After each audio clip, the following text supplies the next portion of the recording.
आणि या सगळ्या पाचही राज्यांचे जे निकाल आहेत त्याच्या विश्लेषणासाठी योगेंद्र यादव यांच्या सोबत प्रशांत कदम आपले प्रतिनिधी आता आपल्या सोबत आहेत. प्रशांत,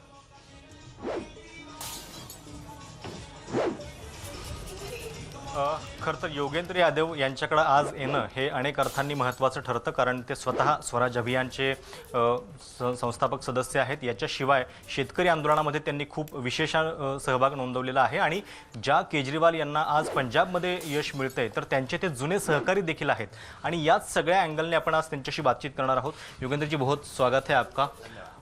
एक तो आप आज हम दो एंगल से आपसे बातचीत करना चाहते हैं. आप तो राजनीतिक मराठी समझ लेता. ओके सर, यूपी में आपने अपील की थी कि किसानों से एक संयुक्त किसान मोर्चा ने निवेदन निकाला था कि बीजेपी को सजा दो, किसान विरोधी बीजेपी को सजा दो. क्या हुआ इस अपील का? मैं समझता हूं कि असर हुआ होगा. बिल्कुल सही कह रहे हैं. संयुक्त किसान मोर्चा की अपील थी कि इस चुनाव में किसान विरोधी बीजेपी को सजा दो. ये अपील लेके हम पूरे उत्तर प्रदेश में गए, किसान संगठन गांव-गांव में गए और मैं समझता हूं कि इससे असर हुआ होगा. हाँ, इससे परिणाम बदला नहीं. किसान आंदोलन उत्तर प्रदेश चुनाव का निर्णायक नहीं है, ये बात तय हो गई है आज, लेकिन उसकी भूमिका नहीं रही, ये बात तय नहीं हुई है. मैं समझता हूं जब तक किसान आंदोलन नहीं हुआ था तब तक उत्तर प्रदेश में तो विपक्ष था ही नहीं.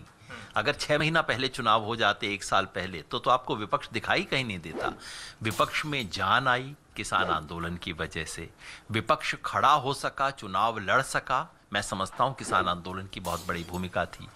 और उत्तर प्रदेश के कई इलाकों में बीजेपी को जो नुकसान हो रहा है उसमें किसान आंदोलन की भूमिका थी. एक उदाहरण से मैं बता देता हूं इस चीज को. देखिए, किसान आंदोलन की भूमिका जमीन तैयार करने की थी. फसल बोना और काटना हमारा काम नहीं, वो पार्टियों का था. या क्रिकेट की बात कहूं तो हमारा काम पिच प्रिपेयर करना था और उस पर रोलर चलाना था, जमीन तैयार करना. पिच तो हमने तैयार की और हमने हैवी रोलर भी दिया कि भाई स्पिन सीमर को फायदा मिल सके. बॉलिंग करना हमारा काम नहीं था, वो तो अखिलेश यादव को करनी थी. लेकिन सर, क्या इस जीत से, भाजपा की जीत से आंदोलन के मनोबल पर असर होगा? क्योंकि जिस पार्टी के खिलाफ आप लड़ रहे थे या जिनके नीतियों के खिलाफ आप लड़ रहे थे, अगर जनता उनको फिर से सत्ता में ला रही है तो इसका क्या परिणाम देखते हैं? हमारी चुनौती बढ़ती है. किसान आंदोलन अभी ख़त्म नहीं हुआ है. किसान आंदोलन अपने मध्य में है और अभी एमएसपी के सवाल पर हमें आंदोलन करना है. इस आज के परिणाम से स्पष्ट है कि हमारा काम कहीं ज़्यादा बड़ा है, हमारी चुनौती कहीं ज़्यादा बड़ी है. समस्त किसानों को एक राजनीतिक आवाज़ देने का जो मिशन हमारा है वो अभी शुरू हुआ है. असफल नहीं हुआ है, लेकिन उसमें बहुत और काम करना बाकी है. जिस वेस्टर्न यूपी में बात कही जा रही थी कि यहाँ बहुत असर दिखेगा, ये ऐसा बेल्ट है कि जहाँ पे गन्ना किसान बहुत है, तो वहाँ के आंकड़ों को आप कैसे देखते हैं? क्या वहाँ पे भी असर नहीं हुआ? अभी तक जो आंकड़े आ रहे हैं उससे स्पष्ट है कि Bharatiya Janata party western UP में भी आगे है. लेकिन उसको पिछली बार की तुलना में नुकसान हुआ है. पहले फेज के अंदर अभी तक मैंने जो लेटेस्ट देखा था, बीजेपी को कोई 11-12 सीटों का नुकसान हुआ है पहले फेज में.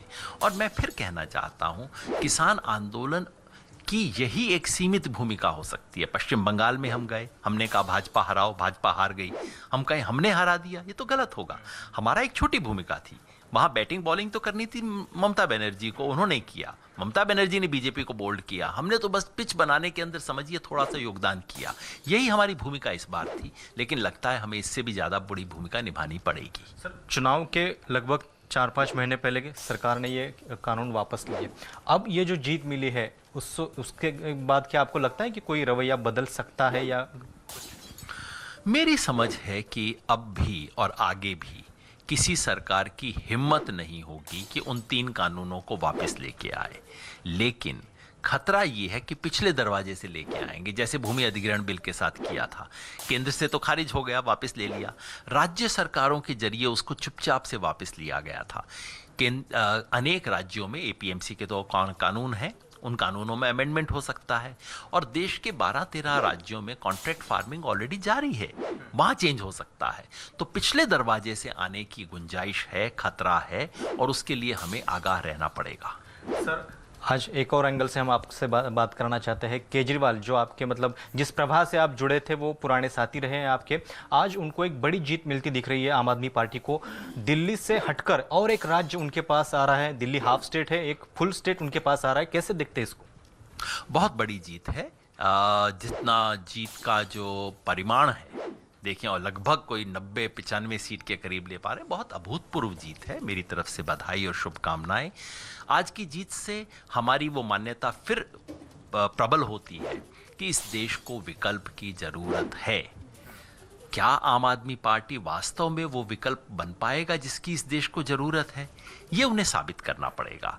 दिल्ली में अब तक बात ये थी कि भाई लेफ्टिनेंट गवर्नर बहुत दखल देता है, सेंट्रल गवर्नमेंट बड़ा तंग करती है। यहाँ कोई भय नहीं। अब एक स्पष्ट मैंडेट है और स्पष्ट राज्य है और उसमें स्पष्ट रूप से अपना मॉडल दिखाना पड़ेगा।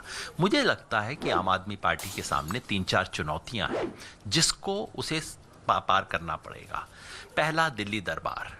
पंजाब की राजनीति सदैव दिल्ली दरबार के विरोध की राजनीति रही है। क्या वहां अगर दिल्ली से चलाने की कोशिश हुई पंजाब को, पंजाब उसको स्वीकार नहीं करेगा। क्या आम आदमी पार्टी अपने आप को बदल पाएगी? दूसरी चुनौती है, दिल्ली में बहुत पैसा था, पंजाब में पैसा नहीं है, कर्ज है। क्या ऐसी स्थिति में इकोनॉमी को वो मैनेज कर पाएंगे? तीसरी चुनौती है, यहां देश के अल्पसंख्यक समाज ने, सिखों ने इतना विश्वास दिया है। क्या आम आदमी पार्टी जो कि बीजेपी की राह पे चलने की कोशिश कर रही है, ऐसे में देश के अल्पसंख्यक समाज को ये विश्वास दे पाएगी कि हम इस देश के सेकुलरिज्म की रक्षा करेंगे?